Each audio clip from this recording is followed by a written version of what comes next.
to experience life and enjoy life, because that's the whole point of organ donation. Reactions to this week's announcement to decertify the Network of Hope, how both recipients and family members have taken the news. And hello, thanks for sticking with us here at 5:30. I'm Connie Leonard.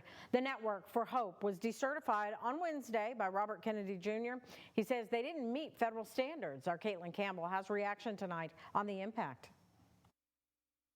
We were trying to get that like CW, Gilmore Girls kind of like hair blowing kind of thing. Ashley Schmidt remembers her laughs with her sister Michelle. They shared a sisterly bond, but one that went beyond the typical teenage photo shoots.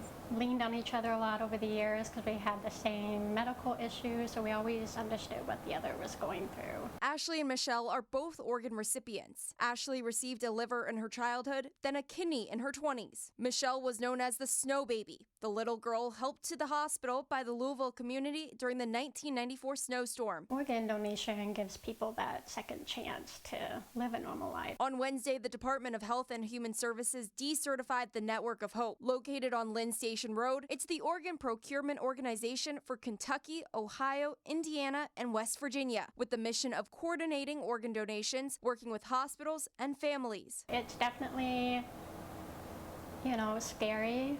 While organ donation saved Schmidt's life, the Department of Health and Human Services said they had to decertify the Network of Hope for, quote, persistent patient safety failures. It felt like a business transaction. One Kentucky widow reflects on her experience with the Network of Hope after her husband was declared brain dead 4 years ago. And they took me to another room and had a conversation. They'd given me a piece of paper letting me know he had signed up for organ donation. Very, very pushy. That paper established her husband as a donor and stated her consent was not needed. She wishes there was sympathy when she was met in the ICU again the next day. It makes you feel like he's just a body and they want what they want. To those on the donor wait list, Schmidt says to keep the hope alive, while the widow we spoke to says she too has hope. But the program has to be done right. In Louisville, Caitlin Campbell, WHAS 11, on your side.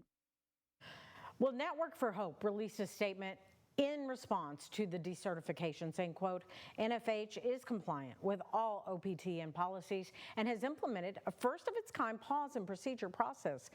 This is now Kentucky law, and NFH proudly worked hand-in-hand with legislators and regulators by providing input in drafting both the new law and its implementing regulations. And according to nonprofit organization Donate Life Kentucky Trust, over 1,000 Kentuckians are currently awaiting organ donations.